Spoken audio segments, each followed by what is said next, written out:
Hello and welcome to Mr. Stanier's Chess Academy Intermediate Course Lesson 1. Now, I'm assuming that you know how the pieces move, and I'm assuming that you know the general rules of chess and that you know how to get checkmate.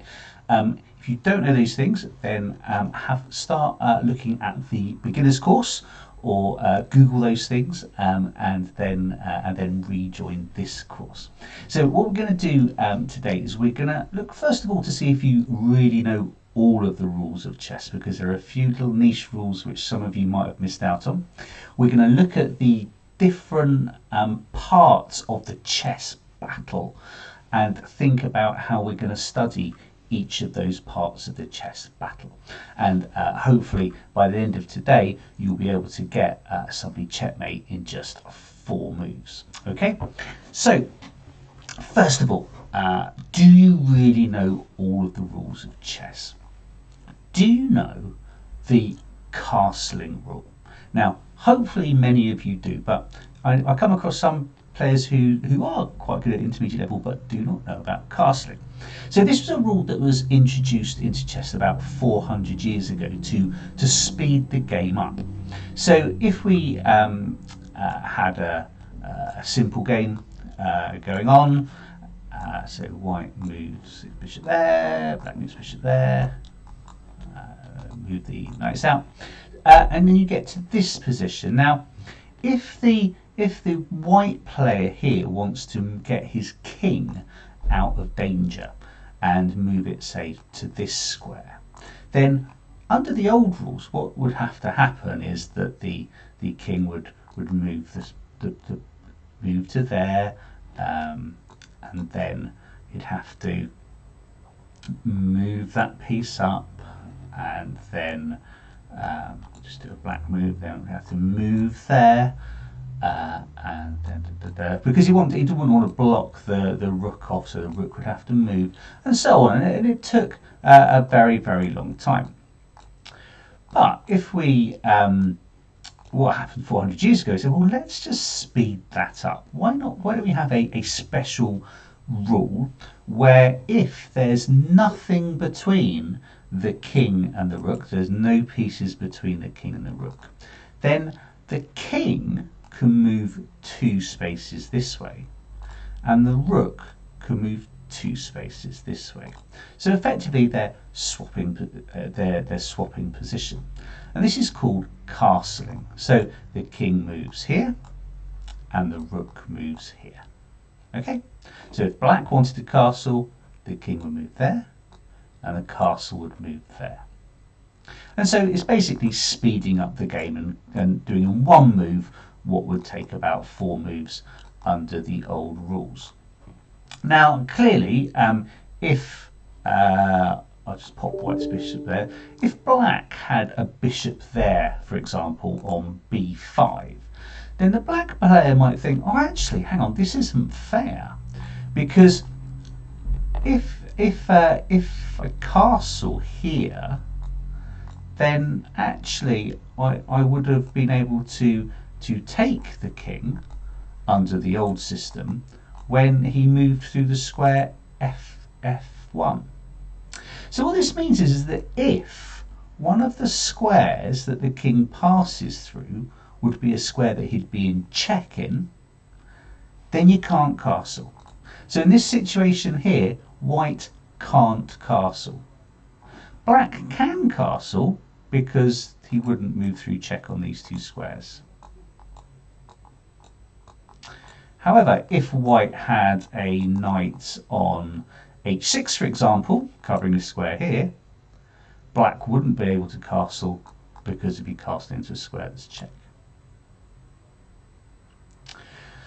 Also, another thing to remember with the check rule is that you cannot castle, I don't know what happened there, that you cannot castle out of check.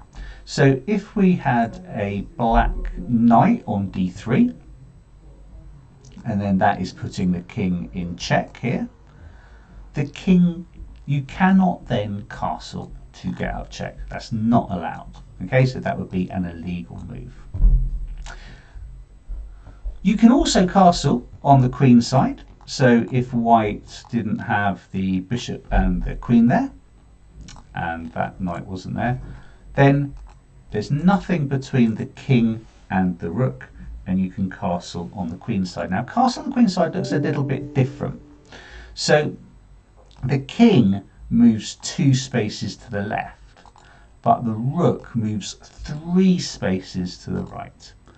And so it looks like this. Okay? So the benefits of castling are clear, because what happens is that the king gets taken away from the centre of the board and hides in a corner. So I recommend that in any game of chess you try and castle as one of the first things that you do.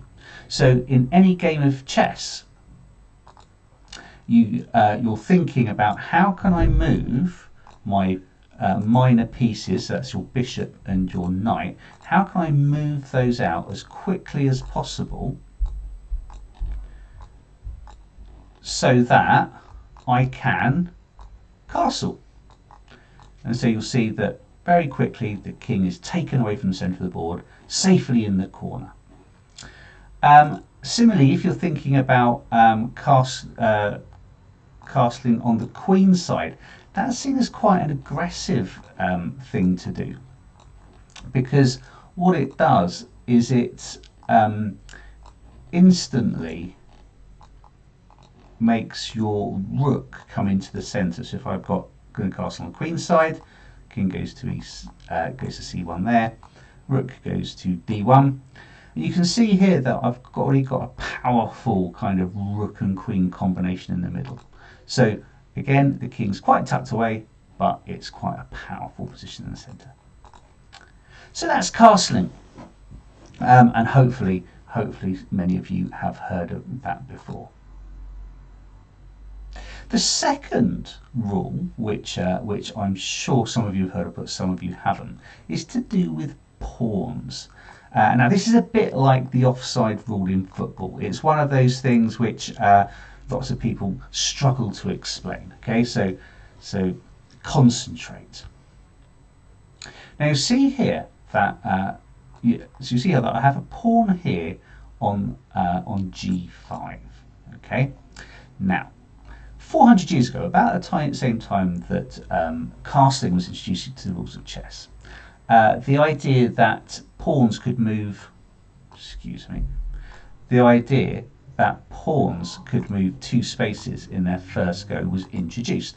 And again, this was to speed the game up, because previously they could move 1, and the second go they'd move another go. So it was just to speed things up. So with the introduction of this rule, if the black player here wanted to move this pawn up to here, up to f5, then the player here, the white player, would go, hang on a second, I wanted to take the pawn on f6.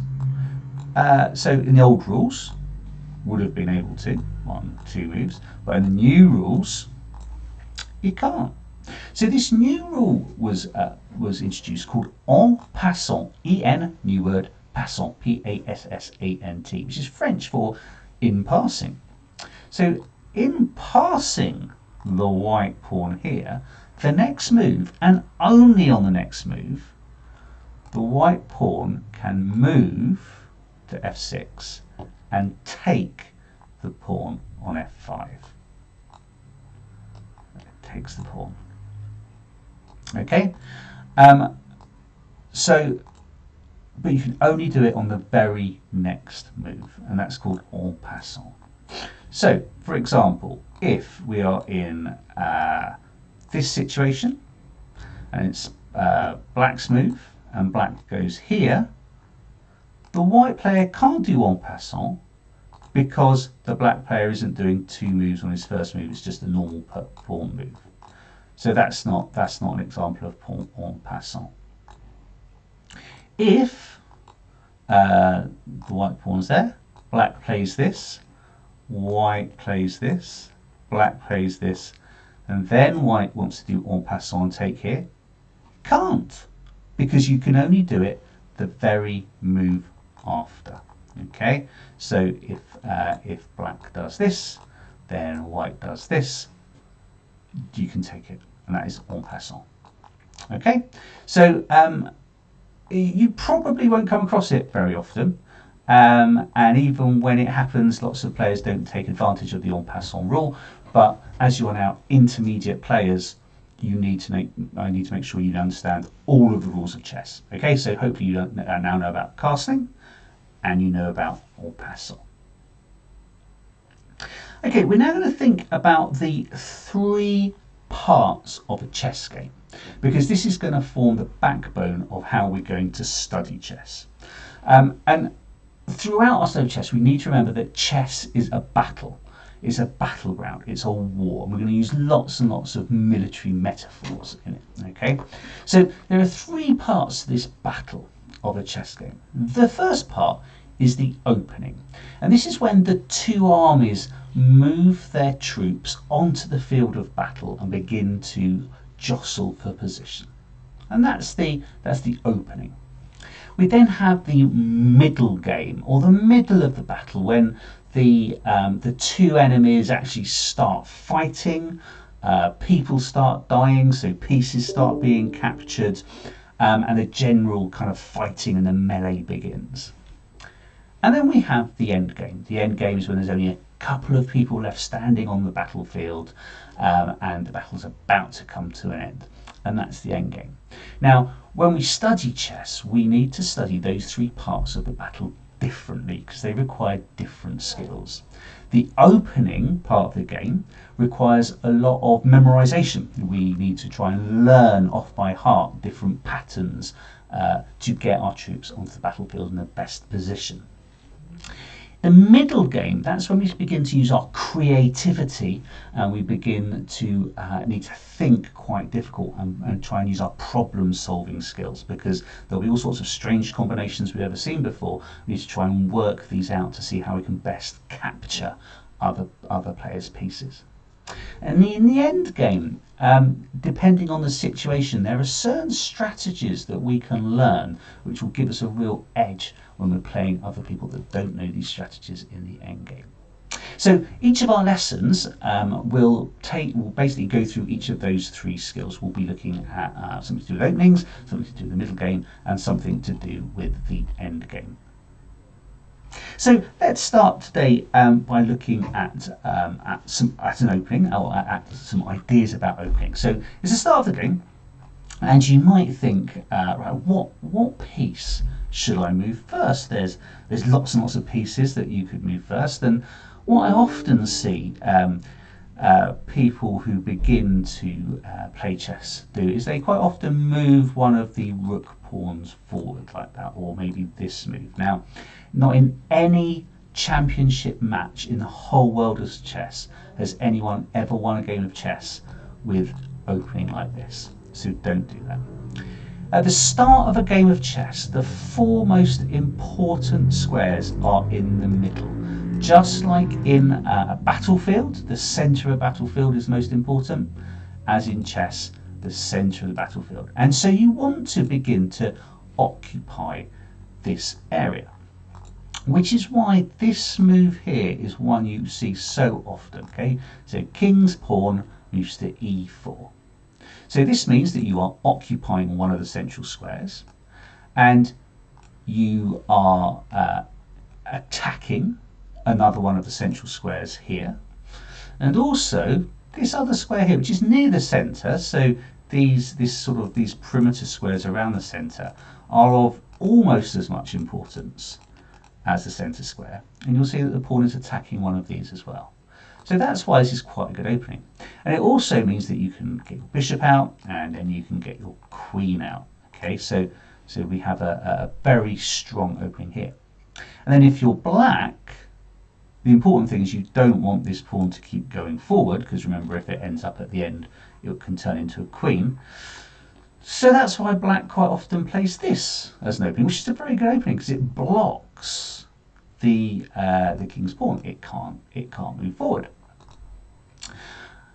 And so I'm now going to, if you're playing white, I'm going to teach you. I'm just going to teach you how to get someone checkmate in 4 moves, and it's a really good opening to learn. Okay, so if you move your pawn to e4, and then they move their pawn to e5. Second move that you do is you move your bishop, and you place your bishop on c4. Now the idea is that the next go that we're attacking this pawn here. Now this pawn here on f7 isn't defended very well. Okay, all the other pawns are defended, so this pawn here is defended by the bishop and the king and the queen. This pawn here is defended by the queen. This pawn here is defended by the bishop. So they're all pretty well defended, apart from this pawn here, because this pawn's only defended by the king. So the king that can take on that square. So the idea of this opening move is you're beginning to attack this pawn here. Black might maybe move this knight out here. That's a very nice opening for black. But then for play white, we get very aggressive. So remember attacking this pawn here. So this is when you get your queen out. So you can move your queen either to f3 or to h5. And let's go with h5 today. So I'll just turn the radio off. And so white might go, I'm going to start attacking as well, and move their bishop out. And so the very next move, the queen comes in, takes the pawn, and there we have checkmate, because the king can't take the queen because of the bishop here. King can't go here, king can't go here. So it's checkmate in just 4 moves. So if we reset the board again and just go through that again. So king's pawn to e4, move out the bishop. They might move out their bishop. Move out the queen. We'll move it to there today, I think. Move that pawn, and then we've taken that piece again, and it's checkmate. Let's do that again. So there we go. We'll move that pawn out there, and then that, and then where shall I put it this time? I'm gonna put it there. Put that pawn there, and it's checkmate again. You can also do this with a knight. So we do the opening there, and then we move this knight out. Now it takes a little bit longer, but it's the same idea. We're still going to attack this pawn. So we are so I just need to think about it. So we're going to move our knight here, move that there to there. Maybe I'm going to take that next move, and no, and this time the king can't take the queen because the knight is there. So that's just one way that you might want to start a game of chess. Now, what you'll probably find is that somebody you're playing against knows about 4-move checkmate. It's called fool's mate because you're a fool if you fall for it. It's also called scholar's mate in America, which is a bit more of a polite way of calling it. Because what might happen is if you do this move here, your opponent might do this move here, so pawn to e6 if you're black. What this means is that when you move your bishop out, you can no longer attack along here because you'll just take that pawn and then they'll take you back. So that spoilt it. So look out for that. But even this position of your first 2 moves is a very good start. And so if you're playing black pieces and you see somebody, so you see white do this, then you might want to do an opening like that, which means that they can't get you fool's mate up anymore. Another way to stop fool's mate if you're black is to move your knight to here, because it then covers that square. Or alternatively, if you move it here, if the queen comes here, then the knight's blocking the attack there. And if the queen goes there, then the knight takes. So it's stopping fool's mate there. Okay, so there's a couple of openings to think about when you're starting a game of chess. So if you're white, pawn to e4, bishop, queen, attacking that thing there for fool's mate. And if you're black, stopping fool's mate by doing that, or by doing that, or by doing that. So these openings, and it's really good to try and learn these openings off by heart. So you might want to get a chessboard and just go over those openings 4 or 5 times just to practice them. We're now going to think about the end game. We'll come to the middle game in a minute. We'll come to the end game. And so let's imagine it's been a particularly brutal game of chess. And all that is left of white's pieces is just their king. Let's say the king's in the middle here somewhere. And this is all that's left. So if you don't know any endgame theory, you might just move these pieces around and what are we going to do? Oh, I don't know. Let's just move these pieces around randomly. And the game will go on forever, and then it's a draw, what we call a stalemate. So it's really good to know a bit of what we call endgame theory. We're going to start our endgame theory today is to know how you can always get checkmate with 2 rooks. Okay, always. And you need to think about laser beams to do this. So if we look at this rook on a6, I want you to imagine that there's a laser beam going horizontally across the file there. So the rook has got like a laser beam. And so if the king wants to go from maybe e5 up to e6 here, they can't, because there's a laser beam going across. Okay, this move here is impossible because of this laser beam. So let's say it's black's move in this situation. So black moves to, say, h5. And he's then got the king in check. Now the king at this point, if you think of the laser beam along here as well, can't move up to this file here. And it can't move anywhere along this file either. Okay, so it's being zapped by 2 laser beams.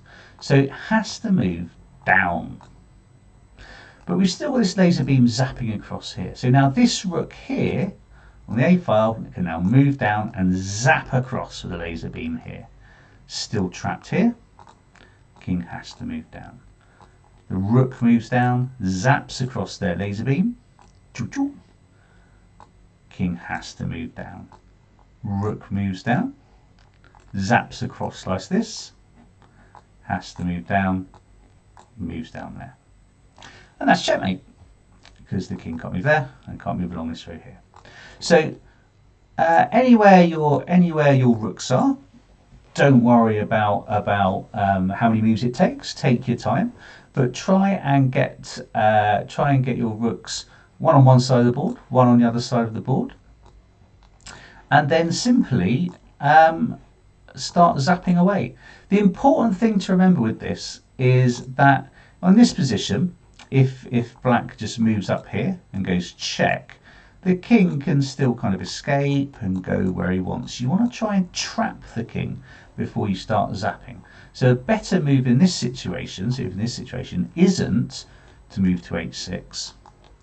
The better move is to move to h5 to trap the king in.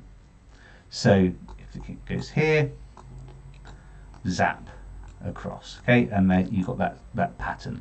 So trap the king in first before you try and get check, because quite often players go check, check, check, check, check, check, check, doesn't get anywhere. You need to try and think about this laser beam fence you want to get them in. If in this situation the player starts being cheeky and goes, right, well, I'm going to go here. So what this means is if you go check across here, the king will take this rook. Don't panic, don't worry about it. Oh, the rook's disappeared. Don't worry about it, because all you can do is just move this rook all the way over here. The king still can't move onto this row because of the rook, and so it has to go here, and then it's check, and you've got the same zapping pattern going on. Okay, so do practice this again. So if you have a relative that plays chess, maybe sit down with them, or just sit down and play yourself, with you playing white and you playing back, and see if you can do this pattern to make sure that you can get checkmate with a king, with 2 rooks and a king against a king. If you can't, replay this, or there's lots of other help videos online to show you how to do this, but it's an essential skill to be a good chess player. The final thing we're going to do, so we've looked at some opening, we've looked at part of the end game, and now we're going to look at the middle game. Now the middle game is all about strategy and tactics. It's all about thinking about how you can overcome difficult situations. And one way that you can train your brain to do this is to do lots and lots of chess puzzles. So if we look at, oh, have I disappeared there? No, I haven't. So if we look at this chess puzzle here, which you can't see very well, so I'll just reduce me a little bit. There we go. So if we look at this chess puzzle here, so what chess puzzles they are situations. Sometimes they're from real games, sometimes they're created by chess players to get your brain thinking. But it's saying, look, here's a position in a game. What's the best move? And you need to look really carefully at the position to think, well, what is the best move? So this is a situation in the middle of a game, or towards the end of the middle of a game, and it's white's move. And there's lots of moves you could do, but there's actually one move which you can do, which will mean that you can get checkmate in the move after. Okay, so this is when we do checkmate in 2 moves. So it's one of the ways that I really do try to improve as a chess player. I do about 20 to 50 of these a day. Okay, it really gets my brain thinking. There's lots of chess websites online where you can get lots of these puzzles. You can buy books with these puzzles in. Get some books of puzzles, because by doing lots of these, it really does improve your chess. So look at this puzzle. It's white to move. What move would you do?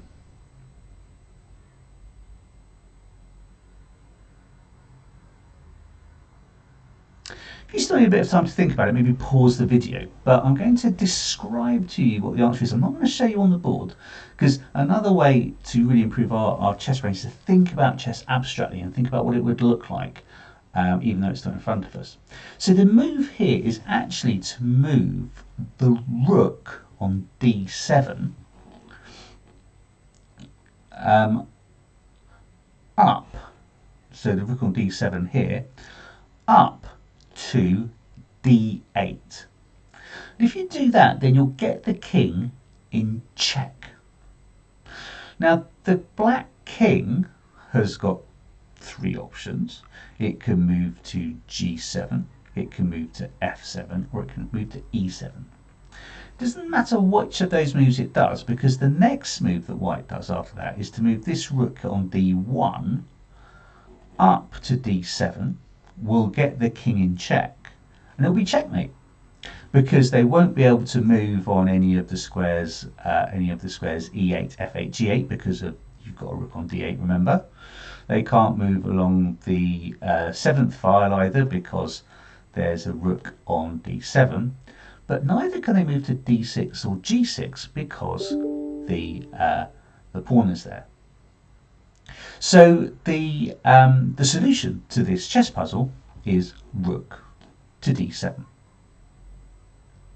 So what I'll do on OneNote is I'll put a couple more chess puzzles, and they'll be quite easy chess puzzles to get you going, and to see if you can solve them. And if you do solve them, then email me the answers so I can see if you've got them correct. But that's all enough. That's enough chess for this week, isn't it?